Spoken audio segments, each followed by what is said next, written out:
Dale, vamos ahí.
Amigos de Semblanzas, bienvenidos al programa del día de hoy. Esta semana el programa lo vamos a dedicar para hablar algunos aspectos históricos que tienen que ver con personajes y hechos acontecidos acá en la provincia de Chincha. Y para eso vamos a contar siempre con la información que posee el historiador chinchano don Santiago Perona Miguel de Priego, quien nos va a dar alcances acerca de algunos acontecimientos, sobre todo sucedido durante la Guerra del Pacífico, aquel conflicto armado que sostuvo nuestro país con el vecino país sureño. Bienvenidos al programa de Semblanzas del día de hoy.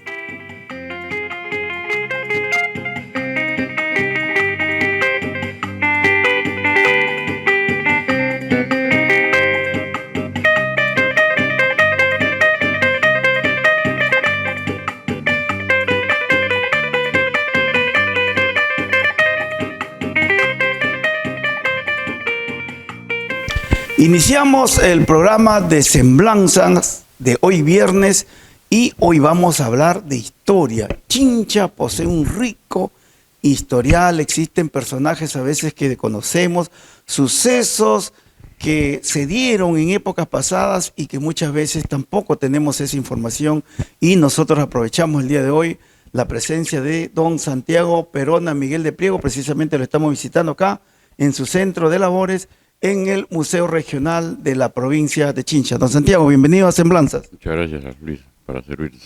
Bien, don Santiago, decía yo en esta introducción que estamos acá en el Museo Regional de Chincha, donde usted viene acá a laborar cada día, a seguir realizando sus investigaciones y, por cierto, a atender al público. Así es, dándole la oportunidad a aquellos que quieran conocer, estamos llanos a resolver sus preguntas, ¿no?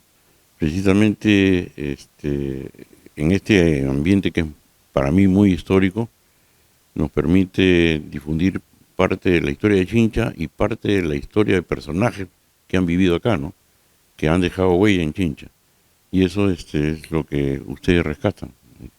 Así es, don Santiago, y precisamente nosotros nos encontramos acá en el museo porque esto hace años atrás también lo fue. Hubo una autoridad municipal que prácticamente desapareció el museo, desapareció la biblioteca, pero ustedes lo han de alguna manera reactivado y aquí está, al servicio de los chinchanos, al servicio de los visitantes. ¿Qué tal la acogida de sobre todo los que vienen, los foráneos? Bueno, tenemos acabamos de recibir ayer nada más personas que han venido de Suecia, ¿no? Del extranjero, que son los que más interesan, y los alumnos que vienen de diferentes colegios, universidades inclusive, donde vamos resolviéndoles las preguntas que ellos hacen. Lo que yo sí siempre recomiendo a los profesores es no limitarse, ¿no? Porque vienen, se nos acaba el tiempo, entonces no es qué aprenden. Y yo me quedo, ¿cómo se dice?, incómodo porque no termino de explicarles las cosas y la gente como que la información se va incompleta, ¿no?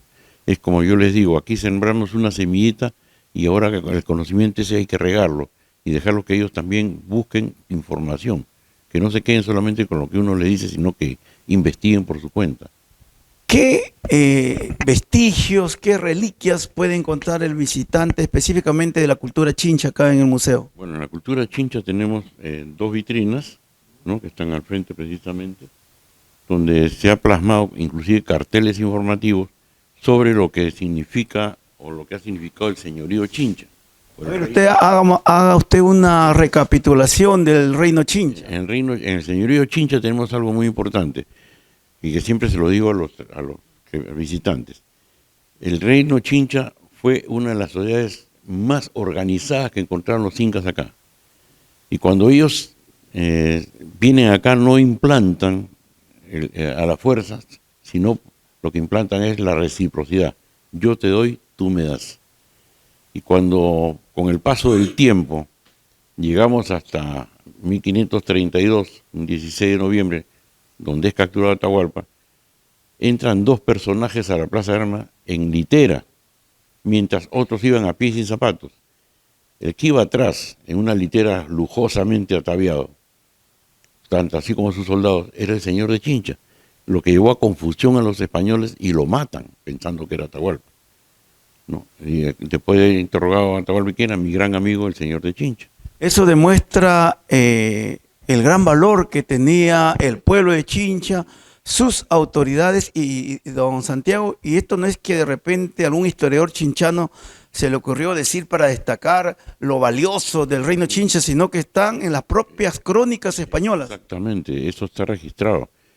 María Rostorowski, por ejemplo, habla, y algo que debe tenerse en cuenta es, ¿por qué era importante Chincha? Porque tenían los grandes mercaderes, los grandes comerciantes, los que se desplazaban por mar y por tierra, haciendo el famoso trueque, porque no había moneda, ¿no? ¿Por qué vino Tupac Yupanqui? Y que ahora la Marina, sin ofenderlos, dice pues el gran navegante. Si los grandes navegantes eran los chinchanos, si él venía de la sierra. Se dice que tenía centenares de balsas que surcaban por el mar. Así es, dicen unos 200, otros 2000 balsas, tanto de tronco como de totora. Ahora, como dice María Rostorowski, ¿cómo aprendieron a desplazarse sin instrumentos hasta tanta en navegación, hasta tan lejos, ¿no? ¿Cómo sabían el movimiento del mar, las tormentas, cómo las capeaban? Es increíble. ¿Hasta qué actuales países habrían llegado los chinchas? Mira, ellos normalmente por el norte iban hasta Ecuador a traer la concha espondylus y a pie Ecuador, Colombia, Venezuela y muy posible a El Salvador, y retornaban con sus negocios. Llegaban nuevamente a Huampuyo, que se supone que era el puerto, y se iban al Cusco. Según María Rostorowski, lo vuelvo a mencionar, la doctora Ruchadi, con un video que soltó hace el año pasado, donde dice que por los navegantes, por los comerciantes, los mercaderes chinchanos, nace en la costa central del Perú, nace el Aymara, específicamente en Chincha. Esto lo dice Ruchadi. Entonces, imagínate la importancia que tenía Chincha. Si vemos en el cartel en la parte de abajo, en la vigencia y todo, en la parte de abajo, donde María Rostorowski también habla, cuando Pizarro de Tumbes se encuentra, no es Pizarro que lo encuentra, sino uno de sus generales encontró una balsa, y cuando él reporta, le escribe a la reina de España y le dice pues que necesita que para su nueva gobernación se considere hasta el sur de Chincha. Él no conoció Chincha, nunca llegó a Pizarro a Chincha. No hay evidencia de su presencia acá. Sin embargo, eso permite algo, que es la primera referencia oficial de Chincha en documentos oficiales españoles. La segunda sería los planos que están en la Marina, de un holandés, donde se menciona Chincha y Cusco. La tercera, que es de 1537, donde se está hablando de cómo Pizarro envía a su hermano Francisco Martín de Alcántara con todos los regidores a que se entrevisten en la provincia de Chincha. Mira, ya no es previsto solamente de Chincha, sino la provincia de Chincha, con el adelantado y conquistador Diego de Almagro, y que lo conmine a no hacer lo mismo que hizo en el Cusco. Tú sabes que Almagro se metió al Cusco a invadirlo, porque a él le tocó la parte más árida, que es toda la parte sur de Chile, ¿no? Don Santiago, acá hay una especie de gráfico, hay una representación donde han tratado de dar una idea de cómo eran esas balsas que fabricaban los integrantes del reino Chincha y que les permitió pues desplazarse cientos de kilómetros para llegar a hoy territorios de otros países. Exacto. Y no solamente eso, sino que habían dos tipos de balsas, ¿no? La de troncos y la de totora. ¿A dónde iban? Precisamente a comercializar sus productos y a traer la concha espondylus. Hace poco estaba investigando y encontré un dato que puede parecer tirado de los pelos. En la zona de Atico existía un señor, un gobernante que se llamaba Chinchapula y que decía pues él que él traía la concha espondylus. Y como dice María Rostorowski y otros investigadores, es muy tirado de los pelos eso porque los que traían la concha espondylus eran los chinchanos, ¿no? Entonces imagínate cómo el Chincha está el nombre plasmado en toda la parte del territorio peruano, ¿no? Y ellos a su vez... Eso, permíteme que te corte. Ellos llegaron hasta Atacama, donde hay un yacimiento que se conoce como el Chincha Atacameño, en Chile, y Puerto Valdivia. Y con este señor Tupac Yupanqui llegaron pues hasta la Polinesia, ¿no? Don Santiago, y como que el mar los abastecía, hacían su vida en el mar, ellos también en sus trabajos plasmaban de alguna manera personajes de su entorno. Lo que ellos hacían era, como hacían los norteños, los moches, plasmar en sus cerámicas o en sus trabajos, en sus telas, sus vestidos, su vinculación con el mar, ¿no? Por ejemplo, en la olla granelera que tienen ahí, tienen una raya, ¿no? En la olla de acá tienen el pelícano y los peces, ¿no? En la otra botella de acá, imagínense un pingüino, y en la parte, en el central de la pieza, aves y peces. Allá tienen una estrella de mar, ¿no? Acá igual un mono, pero que monos no hay en la costa, y aves y peces en todo el ecuador de la pieza, ¿no? Igual que aquí estos caracoles ceremoniales. Y usted hablaba del espondylus. Tenemos ahí. ¿Para qué utilidad tenía para ellos? Para ellos era llevarlo al Cusco, y en el Cusco los artesanos hacían figuritas, ¿no? Para representar al sol, homenaje al sol, ¿no? Eran muy valiosos para ellos. Y del mismo modo, por acá tenemos otros vestigios que han encontrado, y acá está el famoso jaguar. Jaguar. Y eso es bueno aclarar. Jaguar. ¿Quién era el jaguar? El Para los chinchas me dios refiero. de los chinchas, ¿no? Chincha precisa significa también chincho, chinchay, jaguar, pero también tiene que ver con una constelación. Y una de las zonas más importantes que nadie lo quiere reconocer es el famoso cerro Chinchaycama en Larán, que es el adoratorio de los chinchas. Y si uno sube arriba en la parte alta en un día despejado, se ven hasta las islas. Ahora, la adoración hacia el jaguar se da por una influencia religiosa de la cultura chavín. ¿Te das cuenta? O sea, imagínate cómo va creciendo las creencias al dios Chincha. Y no solamente eso. Para información de los visitantes, yo he colocado unas pequeñas hojitas, pequeñitas, pero que tienen que ver con algo. La organización social de los chinchas. ¿De qué manera está organizado socialmente los chinchas? 10.000 pescadores, 10.000 labradores, 10.000 mercaderes, en la cual estaban los orfebres. ¿Por qué crees que los incas cuando vienen acá se llevan a los mejores fabricantes de textiles, a los mejores orfebres se los llevan al Cusco? No solamente llevaron a Chincha, llevaron de otras zonas, pero específicamente llevaron mucho acá, ¿no? Y también en esos tiempos ya hablamos de trueque, cambio de metales. Claro, y acá llevan el cobre para intercambiar con la concha espondylus. También llevaban, cuando Pizarro encontró a las balsas, llevaban pues pescado seco, ropa, ¿no? Que tenía mucho valor. Así es, don Santiago. Y uno de los restos que existen en el Museo de Chincha es esta famosa momia. Lo vemos en publicaciones antiguas, en libros, y esto es lo que caracterizaba un poco. ¿Cómo llegó esta momia y a qué zona pertenece? Esta momia es netamente Paracas y fue donada en el año 1971 por un alumno del tercer año de secundaria del Colegio Pardo, que la encontró en la zona de según él decía, en Tambo de Mora. Curiosamente, hace 3 años, casi 3 años y medio, que se terminaron de hacer unos estudios sobre la cultura Paracas y que dan como adoratorios, almacenes, viviendas, lo que es el cumbe. Entonces tendríamos que pensar, como dicen los técnicos, que Paracas nace acá en Chincha y no en Pisco, ¿no? Es los trabajos de investigación que hay.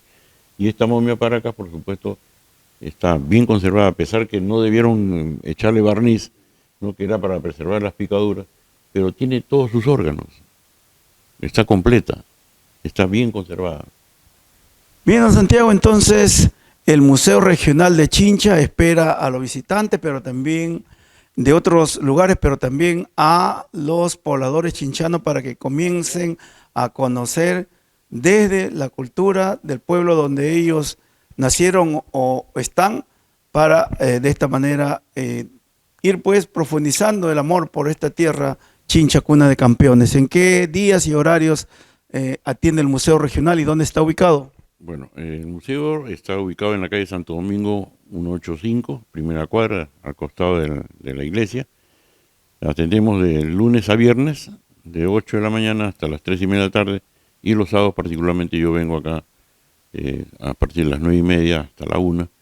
Y si hay necesidad de que atender a visitantes que vengan los días domingos, por ejemplo, como ha sucedido, yo vengo y los atiendo sin ningún problema, ¿no? El ingreso es completamente gratis. Eso es importante, no hay ningún costo para ingresar acá al museo. Completamente gratuito. ¿Qué tiempo más o menos dura una visita guiada que realiza usted acá en el museo? Yo siempre les digo que no midan el tiempo. A mí no me gusta que me midan el tiempo porque hace unos días nomás hemos recibido una visita de la Universidad de Villarreal y el tiempo. Entonces, ¿han venido a aprender o a distraerse? Si vienen a aprender, tienen que olvidarse del tiempo para que se puedan nutrir de la información. Porque yo lo que estoy compartiendo es lo que a mí me ha costado años de esfuerzo aprenderlo. Pero no soy egoísta, sino que me busca volcarlo para que ellos también investiguen por su cuenta. Y te voy a decir una cosa, esta delegación de la Universidad de Villarreal se retiraron de acá ¿cómo te puedo explicar? Ovacionando, a punta de aplausos, contentísimos, emocionados de saber lo que era la cultura chincha y saber lo que tenemos en este pequeño museo. Bien, amigos de Semblanza, nosotros en el programa del día de hoy estamos conversando con don Santiago Perona Miguel de Priego, repasando alguna información histórica de la provincia de Chincha. La hemos iniciado conversando acerca de el reino Chincha, algunos vestigios que existen acá en el Museo Regional, y nosotros vamos ahora ya a pasar a otra etapa de la historia del Perú y de la provincia, y siempre conversando con don Santiago Perona Miguel de Priego.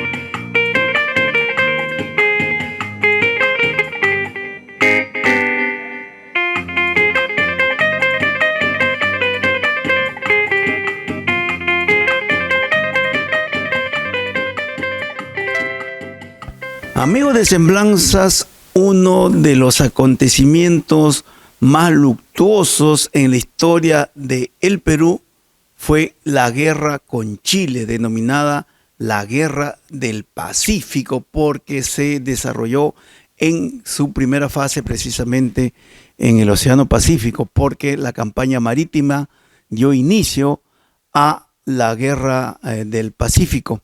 Y Chincha no estuvo ajena en cuanto a presencia de soldados chilenos y participación directa en esta guerra.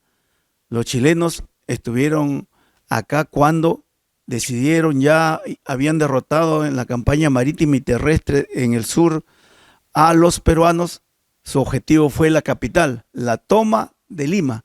Y en ese periplo hacia la ciudad de los virreyes, como también se le denomina, tuvieron que pasar por algunos territorios, entre ellos Chincha y los chinchanos de esos tiempos supieron de la crueldad como actuaron muchos de los soldados del sur. Vamos a conversar sobre este aspecto con don Santiago Perona, quien nos está acompañando el día de hoy. Don Santiago, había yo hecho mención que durante la guerra del Pacífico, los chinchanos se vieron involucrados, porque nadie quiere verse comprometido en una guerra, pero los chinchanos se vieron involucrados directamente. ¿En qué año ocurrió esto? Bueno, tú sabes que la guerra empieza con la declaración en abril de 1879. Una declaración muy tirada de los pelos, porque lo que se buscó era la ambición chilena de copar la mayor cantidad de territorios, tanto de Bolivia como de Chile. Lamentablemente, pues no estábamos tan bien organizados, pero ellos sí habían recibido una serie de capacitaciones, armas modernas y todo, ¿no? A pesar de que tuvimos grandes personajes como Bolognesi, que era oficial de artillería, ¿no? Uno de los grandes hombres que se tiene que unir pues al gran don Miguel Grau Seminario. Pero cuando ellos llegan y empiezan a copar de la parte sur por tierra, también llegaron a tratar de coparnos por mar después de haber hundido al Huáscar, y que el Huáscar inclusive fue reparado por ellos y comenzó a asolar la propia costa peruana. Cuando llegan a Chincha, después de desembarcar en Pisco en 1880, pasan acá, están más o menos en 1882 y ya se empiezan a organizar. Hay casos, por ejemplo, que la gente de repente no sabe o han olvidado. El caso de don Pedro del Río, que fue gobernador de Armas, y que él vino a hacer una inspección de sus propiedades a Chincha y se encontró con unos amigos y en la madrugada es interceptado por una patrulla chilena, ¿no? Su error de él fue decir que venía a entregar una carta a los montoneros, ¿no? Entonces él y los 3 amigos más fueron fusilados. De ahí nace la famosa versión de que fue fusilado en la Plaza de Armas contando del 1 al 3, ¿no? Cuando el chileno contaba el 1, el 2, el tercero, él se era fusilado. Entonces se dice que él cambia de posición con su mayordomo, que estaba en el número 1, ¿no? Y para evitar que lo fusilan a Pedro del Río. Por las cartas que tengo, que me enviaron copias desde Canadá, donde dan cuenta de su muerte a su viuda y todo lo que ocurrió.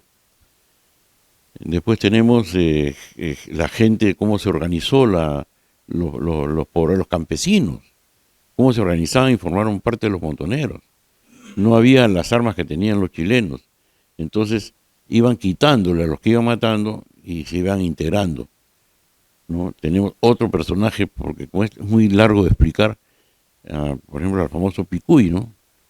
José Andrés Pachas Hernández, que también se integra, pero a raíz de que su sobrina de 11 años fue violada por una tropa chilena. Entonces eso lo lleva a formar parte de las montoneras y organizarla. Es muy posible que él lo organizaba. Por ahí alguien dijo que era un simple asaltante. No era un asaltante, era un señor montonero que al final, viendo afectada a su familia, se integró a la guerra, ¿no? Don Santiago, vamos a ir un poco ahondando en algunos aspectos. Usted ha hecho mención de un señor Ríos que vino a inspeccionar su propiedad. Por esos tiempos existía la propiedad en manos también de los hacendados, en manos de migrantes que habían llegado a esta zona y sobre todo se dedicaban, tengo entendido, a la producción de pisco, de aguardiente, de vinos. ¿Cómo participaron los hacendados y los migrantes? ¿Qué posición tomaron durante la ocupación chilena a territorio chinchano? Bueno que preguntes eso. Yo te voy a dar mi punto de vista. Se dice que ellos se convirtieron en traidores, porque se pagó una bolsa para que no afecten las propiedades, 10.000 libras peruanas. Y yo pregunto, si hicieron eso, entonces ¿por qué sus propiedades se convirtieron en embajadas? ¿Por qué se convirtieron en embajadas? Porque al izar la bandera no podían entrar los chilenos a tomar las propiedades. porque estarían chocando contra una propiedad extranjera. Sin embargo, esas propiedades se convirtieron en embajadas y asilos de la población. Eso es lo que no se dice. La gente pobre se refugiaba ahí. Entonces no podían tocarlos.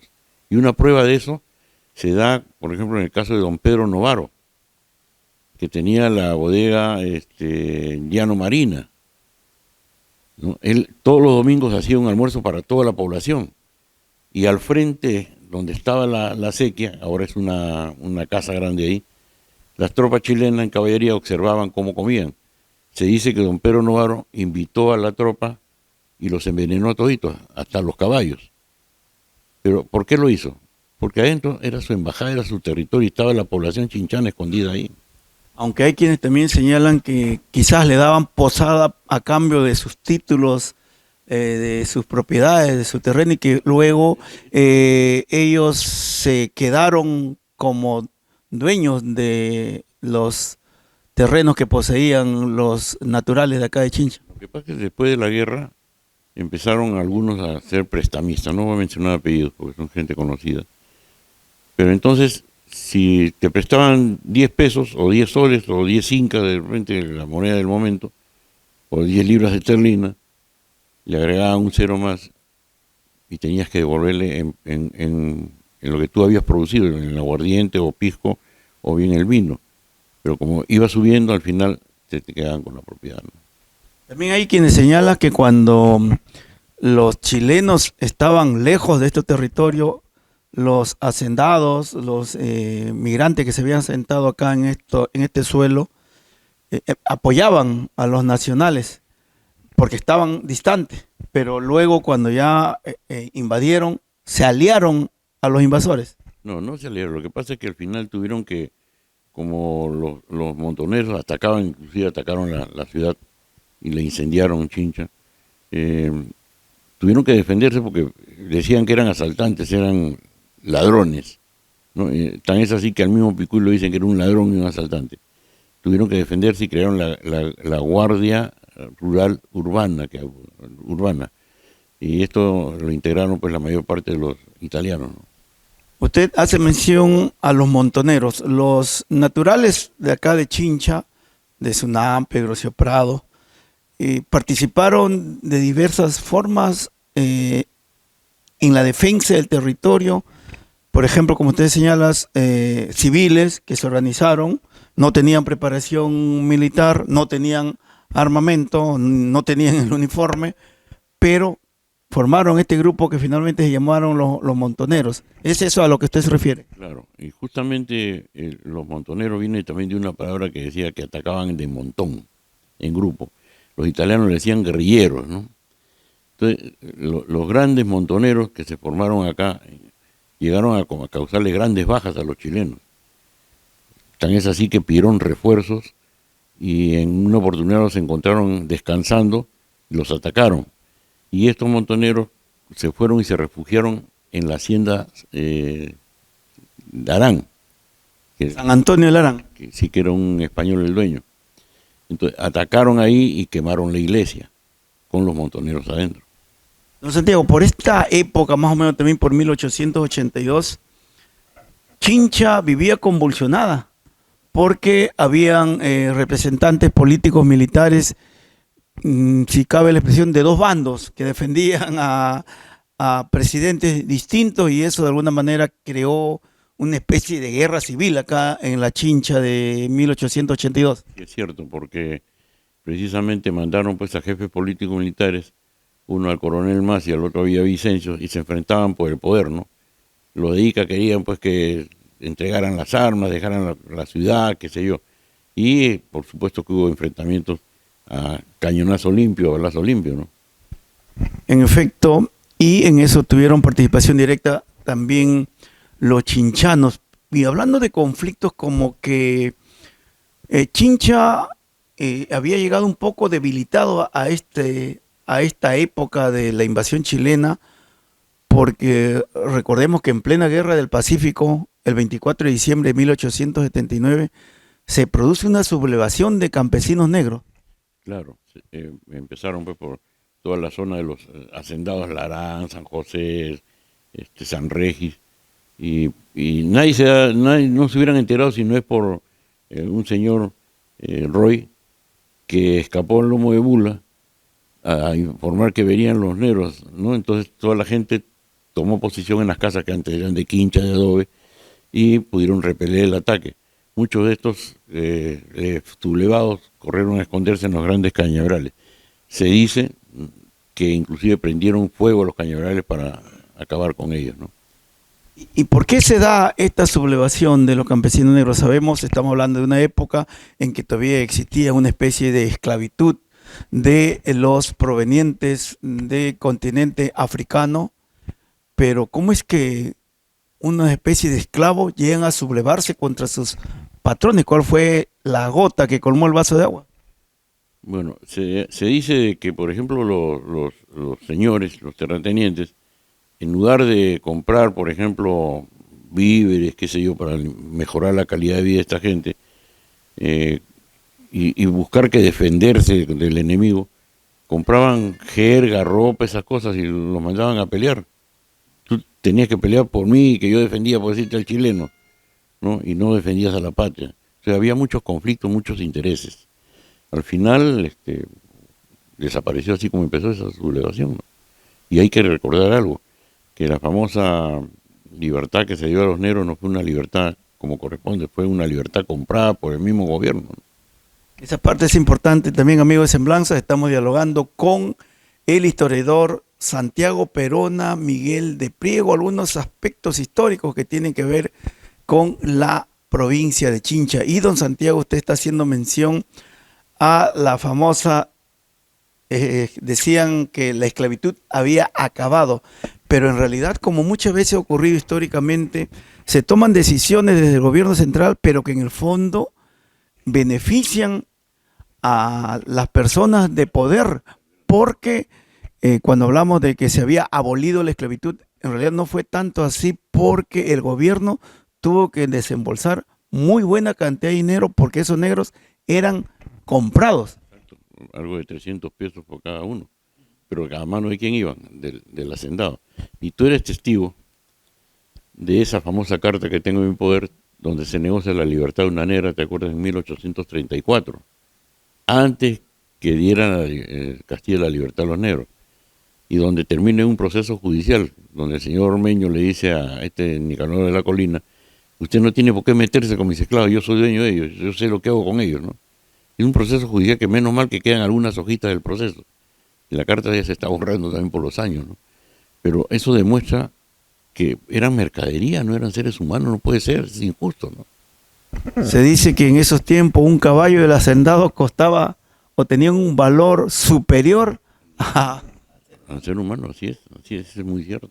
Por eso te hago recuerdo de esta carta, donde adjunto están las pruebas del proceso judicial, donde combina a que no toque a los esclavos, que él sabe lo que hace con sus esclavos, como si fueran, sabe Dios qué, ¿no? Don Santiago, habíamos hecho mención a los montoneros, y los montoneros, a pesar de que no tenían formación ni preparación militar, se enfrentaron a los chilenos, y algunos apuntes, algunos propios partes militares chilenos dan cuenta de acciones bélicas. Claro. Mira, en el caso de los montoneros, tú sabes de que hay muchos trabajos de investigación donde hablan ampliamente sobre ellos, pero a veces hay que resumir: montoneros de montón. Sin embargo, entre esos montoneros también había mujeres, ¿no? Uno muy famoso, por ejemplo, Agripina Vivanco Pérez, que su familia vivía aquí a media cuadra. Entonces, esa gente que tenía interés de que el chileno se vaya de acá, porque estaba haciendo daño, destruyendo la propiedad, destruyendo la sociedad chinchana. El chinchano no ha sido cobarde, al contrario, se ha enfrentado muy claro y fuertemente al chileno, porque es el campesino el que se enfrenta, y posteriormente el campesino obliga al comerciante a hacer uso de sus armas para defenderse del chileno. Yo no sé si a veces se han dado cuenta de lo que viene sucediendo y de repente no viene al caso, pero sí lo comento. ¿Por qué el campesino chinchano no se valora a sí mismo. Lo vemos en Grocio Prado, que se hacen adornos del habitante negro y no del campesino chinchano, que es el que ha labrado la tierra, el que ha luchado la gota gorda por defender esta tierra. Eso también tiene que ver mucho las autoridades que no rescatan, no dan a conocer. Hubo un intento acá en una gestión municipal, el amigo Belit, cuando era regidor, intentó promover una fecha donde se destaque al mestizo, al hombre del campo. Exacto, y ahí quedó en nada. Se hizo con la primera gestión del ingeniero Carranza. Pero tenemos que rescatar esto, y ustedes tienen mucho valor y mucha capacidad para hacerlo. Chincha es rica en historia, rica en gente, y esto no puede quedarse de lado, no puede pasarse por agua tibia, ¿no? Y esto permitió después de que la gente vaya a pelear a otros sitios. No solamente era acá el campesino chinchano peleando por recuperar la tierra, sino también los que después se plegaron para ir a pelear, como Leoncio Prado, y la prueba lo tenemos en José Santos Rocio Prado, ¿no?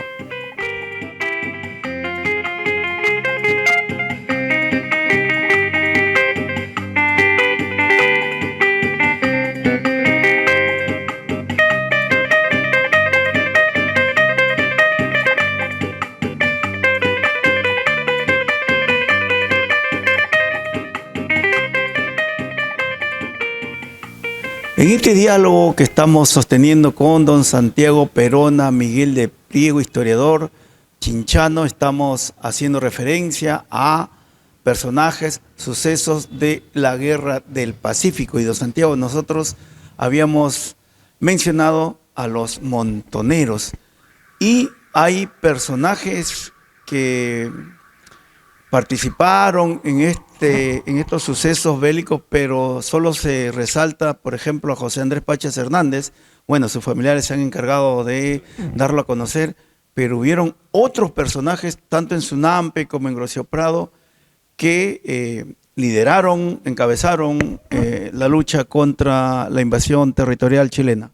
Así es, creo que los personajes más resaltantes serían, en este caso, empezando por el veterano de la independencia, Manuel Corpo de la Cruz Marcos, el profesor Santiago Aguilés Contreras, el mismo Picuy. También tenemos a Agripina Pérez Vivanco, que ella tiene un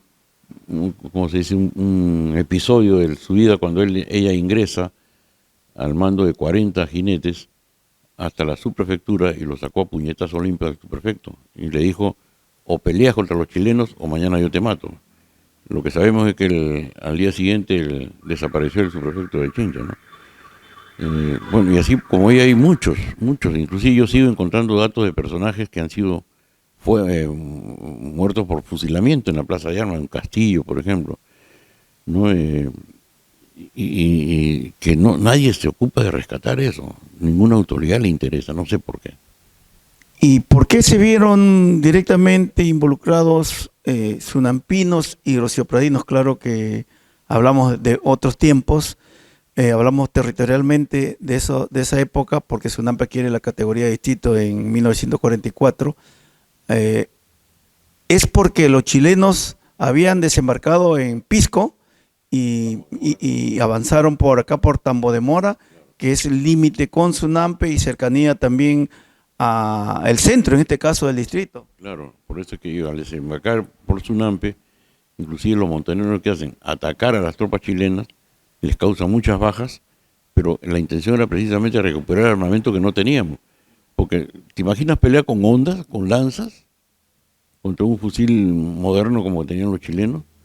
Entonces, hay que rescatar esa calidez, esa importancia, ese valor de esta gente, ¿no? Campesinos que sin tener conocimiento de un arma se enfrentan a gente preparada, ¿no? Entre ellos, como te decía, Chinchavajino, Tambo de Morinos, Sunampinos, Grociopradinos, y que después se acantonan en Topará, ¿no?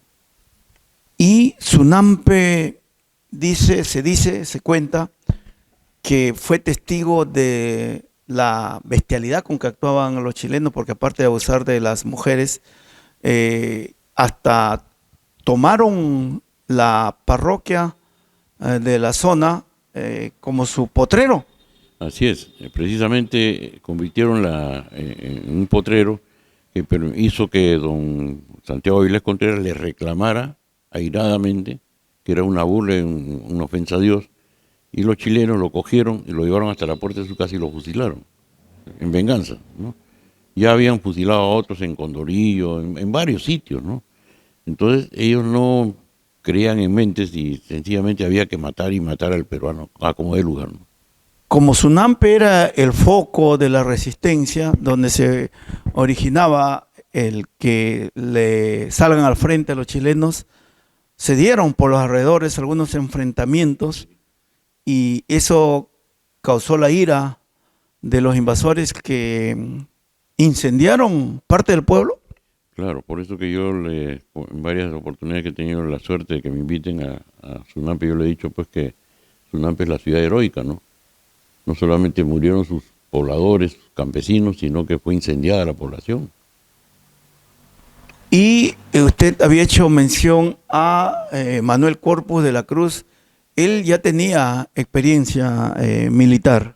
Claro, Manuel Corpus de la Cruz, pues el famoso fantasma, ¿no? Él no solamente estuvo durante la independencia, que no sobrevivió a la toma del Castillo, el fuerte, de lo que ahora es considerado como el fuerte del Real Felipe, sino que resultó herido por coger la bandera y tremolarla, agitarla para incentivar el ataque contra las tropas españolas. Y al ser dado de baja, viene a Chincha, ocupa algunos cargos dentro de su pueblo, y después se tiene que tener en consideración su capacidad militar, su experiencia, para que él haya asesorado también a los montoneros. Yo no me quito esa idea de la cabeza. ¿Por qué fueron a buscarlo entonces? ¿Por qué quisieron asesinarlo? Y al no encontrarlo quemaron su uniforme y sus documentos. Porque había un interés de acabar con alguien que tenía experiencia militar, que para ellos era un peligro. Usted me parece que tiene información de un personaje desconocido que también tuvo que ver con su participación en la resistencia chinchana, un herrero apellidado Jiménez. Sí, don Nemesio Jiménez, que vivía en la calle Magurtua. Él peleó, amigo de Cáceres, peleó en varios combates en el centro del Perú, y se supone que también participó en ese momento contra los chilenos, acá en Chincha. Murió en el año más o menos 44, ¿no? Y nadie se acuerda de él. Como él hay muchos. Sí, indudablemente que los hay. Usted también ya tiene varias décadas y en su juventud me había hecho mención que tuvo una experiencia de visitar lo que fue el segundo cementerio de Chincha y encontrar algún armamento que habría sido de los chilenos. Aprovechemos para recordar que primero los cementerios que tuvo Chincha, el primero estuvo ubicado en parte de lo que es el museo. Sí, claro. Precisamente donde estamos ahorita nosotros era parte del cementerio, el primer cementerio colonial, ¿no? Que inclusive cuando se hizo la modernización todavía se sacaron algunos restos que lamentablemente fueron a dar a la basura, no me dieron la oportunidad de conservarlo. Y estos cuerpos que estuvieron acá fueron trasladados hasta lo que fue la plaza, lo que es la Plaza de la Amistad ahora en Pueblo Nuevo. Es la que se ubica al ingreso del distrito. Toda esa parte, esa calle nueva, hasta al otro lado, todo eso era el cementerio, ¿no? Unas grandes paredes que tenían unos portones inmensos y un candado que yo no sé de dónde lo sacaron, que era inmenso. Entonces con mis hermanos trepamos las paredes para vernos. Bueno, nos conmovió, ¿cómo se dice? Nos asustamos en ver lanzas, unas ametralladoras ahí de oruga, no sé, ¿a dónde irían a dar eso? Y en esas zonas que usted me refirió a haber observado una especie de armamentos. Claro, justamente una ametralladora de oruga, lanzas, bayonetas, no sé qué más había ahí, ya tantos años ha pasado. Y al final, ¿quién se los llevaría? No lo sé, pues. No sé.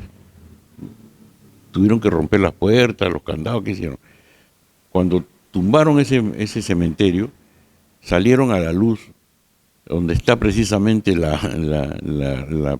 óvalo de la plazuela, hasta motos que los rateros habían enterrado ahí, fajos de billetes antiguos, que yo recuerdo guardé una bolsita y por algún sitio los tengo. Pero entonces eso demostraba que el cementerio no le tenía miedo ni respeto a la gente que estaba enterrada ahí, sino que sencillamente era un solar más, ¿no?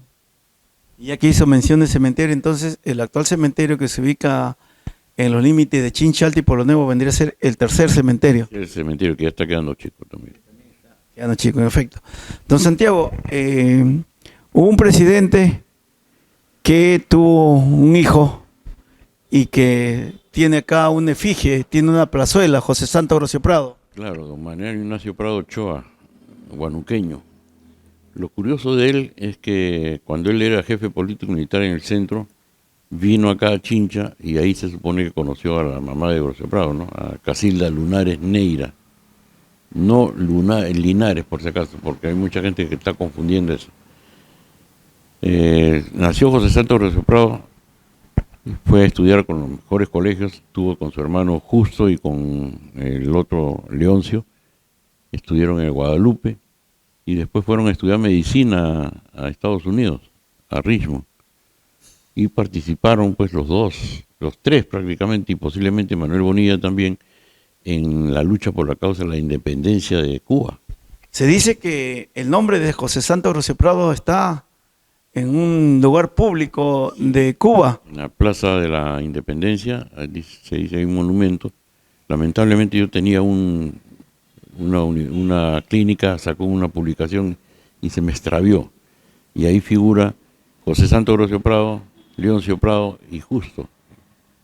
No recuerdo si Manuel Bonilla también, pero ellos están entre los que lucharon por la causa de la independencia de Cuba, ¿no? En la plaza principal del distrito, actual distrito de Grosio Prado, el antiguo San Pedro de Ñuca, existe un monumento, una efigie de este héroe chinchano. ¿Su apellido dio lugar al nombre del actual distrito? Lo que pasa es de que hay una versión que se le puso Grosio Prado porque vino el presidente Prado y dio la ley de creación de Prado y Sunampe simultáneamente, ¿no? Entonces, en homenaje le pusieron Prado. Pero eso nació como San Pedro de Ñoco Bajo, tú sabes, ¿no? Y fue una dama la que donó el terreno precisamente para que nazca este distrito. Ahora, José Santo Grosio Prado, tú sabes que fue un joven, murió, y en los partes de guerra encontrados, que los chilenos hablan de la muerte cuando atacan las ambulancias. Las ambulancias, los que ahora conocemos como hospitales de campaña. En las ambulancias matan los chilenos a 2 oficiales heridos, a un coronel y a un capitán que no se acuerdan su nombre, dice. Pues justamente Grosio Prado viene con el grado de capitán desde Cuba. Y muere, pues su cuerpo está enterrado en una fosa común allá, ¿no? Entonces podría tratarse de Grosio Prado el que se encontraba. No hay otra. Hablando de muertes, a veces también encontramos información divergente respecto a cómo perdieron la vida algunos personajes de la historia. Y ya que hablamos de José Santo Grosio Prado, uno de sus hermanos, Leoncio, era su hermano. Claro, su hermano mayor. Y de él también hay versiones diversas acerca de cómo es que perdió la vida. Es muy curioso. Leoncio Prado Gutiérrez, después de haber sido capturado por los chilenos que querían libertad y lo conminaron a que él jure que nunca más iba a tomar las armas, él dijo que no podía. La patria estaba en peligro y él tenía que defenderla, ¿no? Entonces era muy buscado, tenía su cabeza puesta a precio. Cuando él llega a Huamachuco hay un enfrentamiento muy fuerte y al momento de ellos retirarse por la falta de armas y hombres, estalla una bomba que le afecta a la pierna izquierda. Dicen las crónicas de que su pierna era un badajo de campana, ¿no?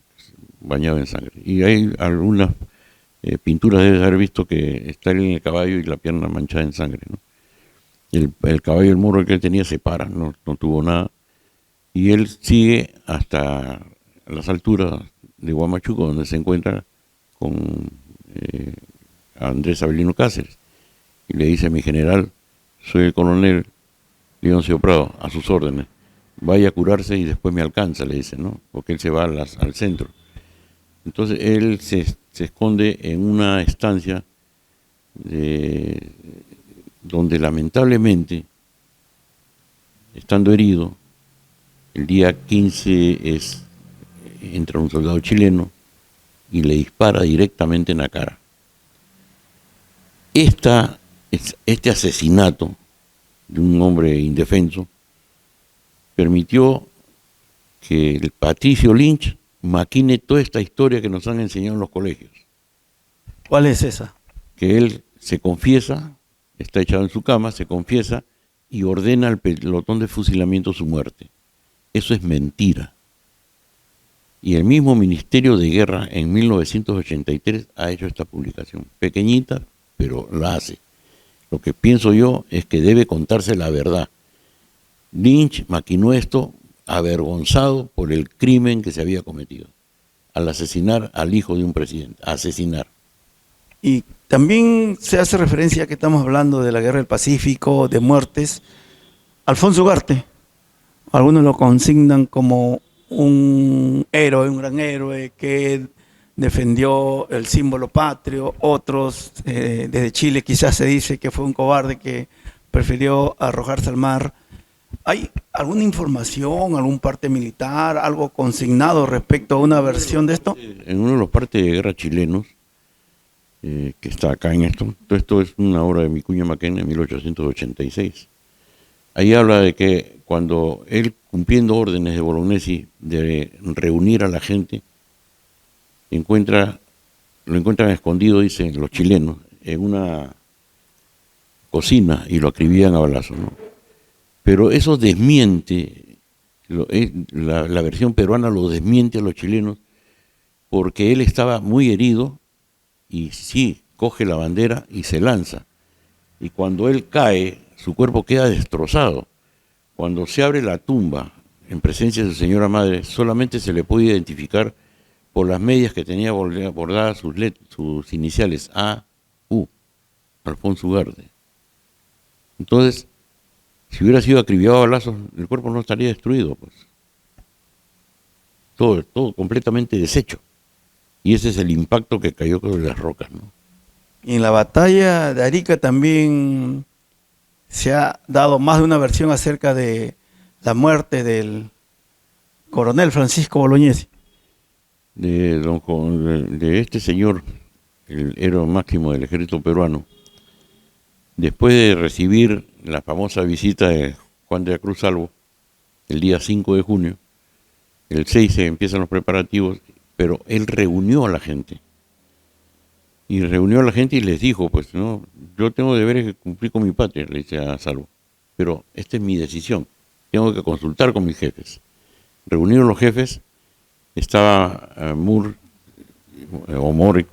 y les dice pues a todos: mi coronel, pelearemos hasta quemar el último cartucho. Esto emocionó tanto a Bolognesi, que dice, pues, ustedes son jóvenes, tienen mucho que hacer por la patria. Ya yo estoy viejo, 64 años, y lo único que me queda es la gloria de morir por mi patria y por mi ejército. De ese grupo de oficiales hubo uno que se apartó, el coronel Belaúnde, que ya antes te mencioné el parte de guerra donde se le pone a disposición por desertor. Y Belaúnde posteriormente, dicen, se presenta para ser prefecto de Arequipa, donde fue rechazado por toda la población, ¿no?, por haber abandonado a Bolognesi. Ahora, la muerte de Bolognesi es, como lo pintan en las diferentes pinturas, de un culatazo, ¿no? Roque se empeña, cuando habla en sus memorias de la batalla de Arica, dice: retornamos al campo de los muertos a buscar a mi amigo, y fue impresionante encontrarlo tendido en el lecho de granito, ¿no?, con la cabeza destapada de un culatazo y los sesos desparramados en el suelo, los bolsillos del pantalón afuera, sin chaquetilla, sin bota, o sea, el cuerpo profanado. Y así como él, otros oficiales más. fue entonces objeto del tradicional repaso que impusieron los chilenos, que consistía en tratar de ultimar a los sobrevivientes. En el caso de, en pleno combate, le dan el culatazo a Bolognesi, ¿no? Y a otros de los heridos, pues no quedaba herido, porque todo. Y por eso que entraban a los hospitales, a las ambulancias, y los asesinaban. Para ellos no podía haber un peruano vivo o un boliviano vivo, ¿no? Esas son las cosas que debe saberse. Bien, amigos de Semblanzas, de esta manera llegamos al final del programa del día de hoy. Hoy ha resultado sumamente interesante dialogar con don Santiago Perona, Miguel del Pliego. Él es un personaje de los pocos que quedan ya conocedores de la información histórica, no solamente de la provincia de Chincha, sino también de nuestro país. Ustedes han sido testigos de lo valioso que posee él como información, y nosotros lo hemos transmitido el día de hoy a través de Semblanzas, cumpliendo siempre nuestro propósito de rescatar y difundir personajes, hechos históricos de la provincia de Chincha. Gracias por su sintonía el día de hoy, y gracias a don Santiago Perona, y nos vemos en nuestro próximo programa de Semblanza, siempre los viernes a las 8 de la noche.